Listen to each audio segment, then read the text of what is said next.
Unidad 7 es un robot. El robot está en una casa. La casa es pequeña. Es la mañana. Unidad 7 se despierta. El robot tiene hambre. También tiene sed. Unidad 7 camina a la cocina.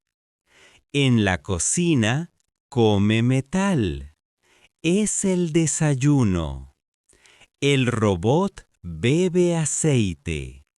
El aceite es bueno.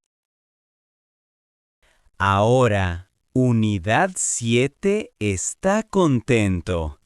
Camina a la puerta. Abre la puerta. ¡Hola, mundo! If you enjoyed this story, you can read hundreds more like it on Inklingo. Tap any word to see its translation instantly, save words to your personal word bank, and track your progress as you go. Every story is designed to help you learn Spanish naturally through reading. Download Inklingo for free. Link in the description.